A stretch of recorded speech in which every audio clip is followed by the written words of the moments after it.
Alright everybody, so I finally finished my master grade Kampfer. It is like months, I can't even tell you how long, but months uh, longer than expected. I actually had the suit done quite a while ago, but then it took me a little while to get these accessories done and just kind of finish a couple of things. So I went over most of the suit already. Like I said, it's just two different tones of red, and I was going for like the Char red theme. So the main brighter orangey red is Sazabi red, and then there's a darker red like here on the biceps and kind of tucked away in some spots, and that is Mr. Color Russet. And then most of the inner frame, like you can see here in the hands, that is Alcalad Duralanium, with the exception of like the shinier bits, like his collar pieces and under the shoulders. That's dull aluminum, and then obviously for the gold accents, that's pale gold, and those are all Alcalad paints. And then I went with most of the decals are Bandai decals. I used a set for Char's Zaku 2 and I believe Char's Gelgoog maybe? I can't remember what the other suit was. But anyway, that's where I got like the Siaznable insignia right there. Some of the caution markings, this Xeon sign. Some of the other ones I bought like a third party Kampfer one, but the problem I had, not when I bought them, I wasn't sure what color I was going to paint the suit, and most of the warning decals were all in red, so they didn't really work out too well. So that's all the paint colors for the suit, and then you can see some of the details, like the decals right there. And there's his thrusters. He might be a little dusty. I've had him on the shelf now for 2 or 3 weeks. And then I painted the little pilot figure in there, and I went with that was kind of the theme of Char's suit, like that salmony color. I believe it was in Zeta, so I kind of picked up on that color. And just painted his mono eye with a Tamiya clear green. And as far as the model goes, it was a challenge. The Kampfer is an older style. Definitely would love to see it get a remake like a 2.0. But it's a really cool design. It's very mobile looking, with all the thrusters and everything. But obviously, being a little older, it doesn't have a full inner frame. It's got most of it, but it's not full, and it's also not very detailed. It's not very parts heavy for a frame. It's just a couple of pieces here and there. So, it doesn't have the greatest range of motion despite not having that much armor. Also, the design just kind of inhibits some motion. You have a lot of thrusters here on the back that's getting away the legs, and you have some really fat bell-bottomy legs and huge feet, and they don't have a lot of posability in the ankles, so you can't really spread those out wide. He doesn't have any like dynamic motion in his hips. They're just kind of ball and socket hips. Um, so nothing really that bad, honestly. Like he's a little difficult to pose, but as far as assembling him, it's a fun build. The other challenge that I had were the seam lines. There were seam lines running across both of these shoulders, and they cut right through the middle of this thruster. And you can kind of see in that panel line that it's not the cleanest, and that's because basically that ran through that as well. So that was difficult to seal that seam. I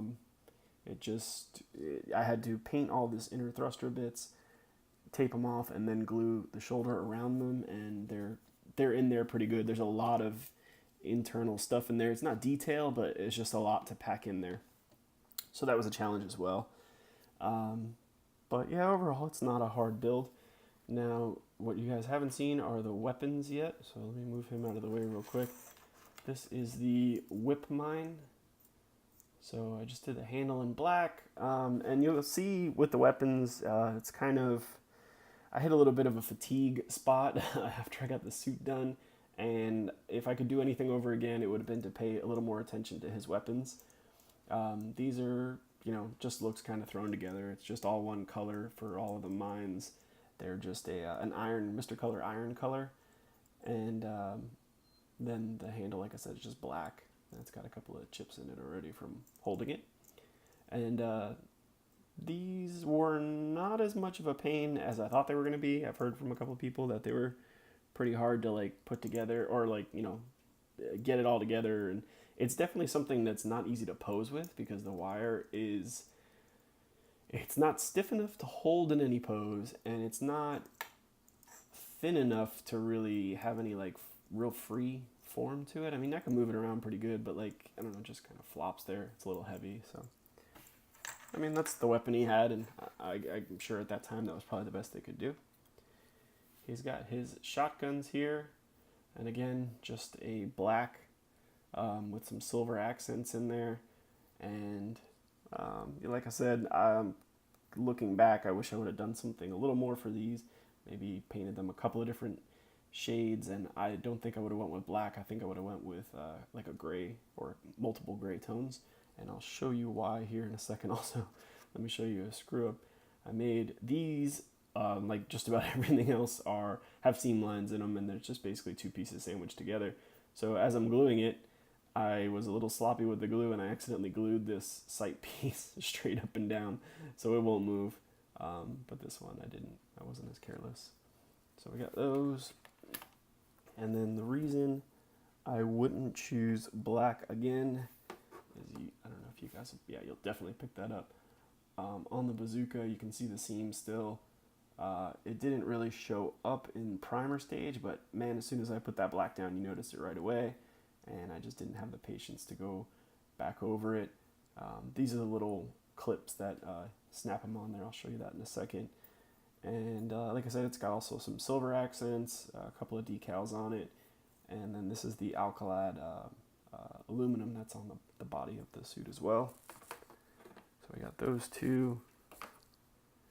And then last is the, what do they call these? Stern Fausts, I believe. And I actually mixed that color up.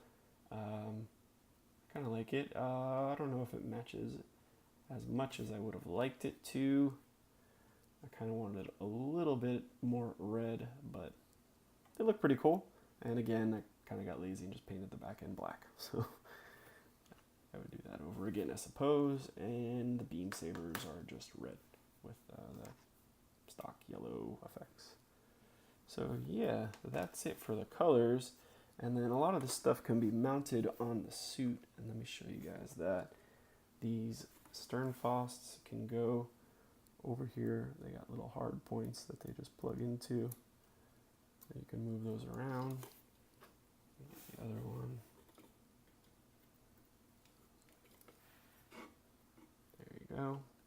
So those guys can go there. Whip mine and his shotguns out of the way. So those are pretty cool. You can put those however you want them. Not bad. And then the bazookas go here on the backpack. There's like a little tiny port in there. And kind of wiggle it in there. And that can mount up on the shoulder. It's kind of like a pet peeve. It's really silly. But both bazookas have the camera on both sides, on the same side rather.